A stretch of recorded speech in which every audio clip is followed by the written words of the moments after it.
Hi guys, Sandy from So Easy by Sandy here, and today we are back to making quilt vlogs. I have missed it, I have to tell you, I am very excited. Today we are making a pansy quilt vlog, and yes, I know, it is a flower, another flower. I've been making loads of flowers lately, but what can I say? I want to hurry the spring along. I am tired of the cold. I need color in my life. And flowers are as colorful as they come. Plus, it will look absolutely gorgeous, trust me. Okay, first we take a 5-inch pink square and a 5-inch white square and we sew them together like so. Now we repeat this step once again so that we will have 2 sewn squares. Okay, now we cut these squares into 8 smaller split squares like so.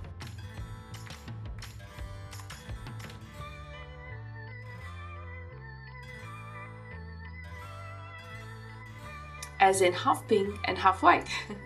And then we press and trim them real quick. Let's make them 3-inch squares, shall we? It's like we're back to Vlogmas quilt along, if I'm honest, except instead of Christmas stars, I'm making a flower.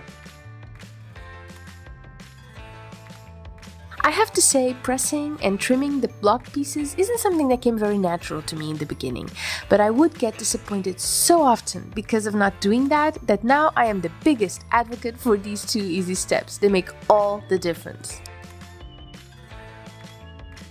Okay, now for the remaining fabrics. First we need 8 more white squares for the background. Then we have 4 more pink squares. Okay, for this you can use different pink fabrics if you'd like. It will look really cute. But for me personally, I have decided to stick with the same fabric. First because I love it, I'm a little bit obsessed with it. And second because I think this flower will look just really nice and simple.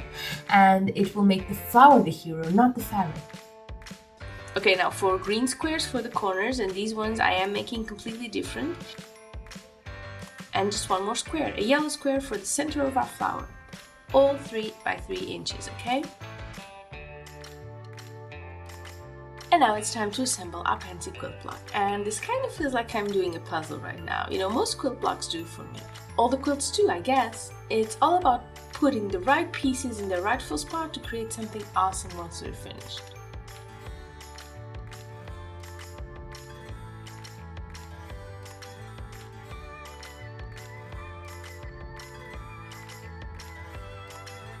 Now for this quilt block, we have 25 different pieces that all need to go in a certain way. And I'd be lying if I didn't tell you I am looking at my notes to figure out where they're all going.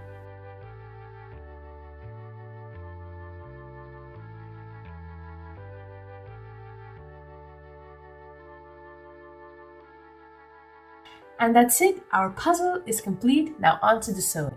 Now we could sew 2 blocks together at a time in order, but chain piecing is just so much quicker. We just keep sewing these pairs together until there aren't any left. And then we go back and tidy it all up. Let me show you what I mean.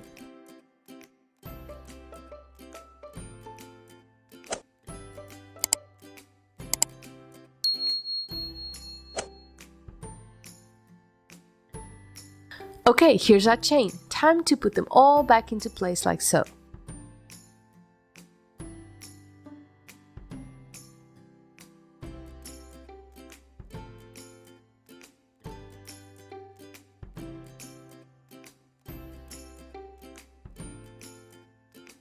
And I have to say, this is such a relaxing process for me. I hope for you as well. I know a lot of people don't get it. You know, my mom, for example, has been saying for years that she just doesn't get it. She says I just keep taking fabric, cutting it into pieces, only to sew it back together again. Well, there's no denying it. That's what patchwork is. But for me, seeing a design come to life piece by piece, again, like a puzzle would, is just so satisfying.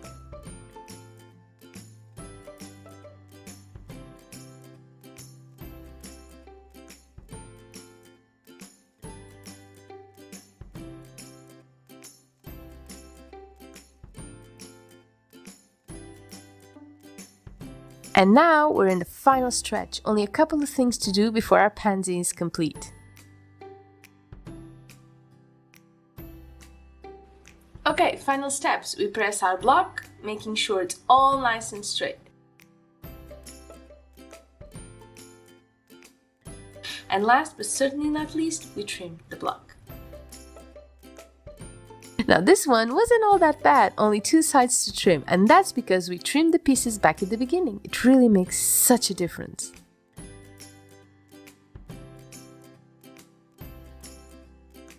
And that's it. Our Pansy quilt block is complete, and it is a little bit bigger than I usually make them, but you know, you can make them in any size really. All you need is to do a little bit of math, okay? I think it looks gorgeous. I hope you agree, and I will see you soon. Bye bye!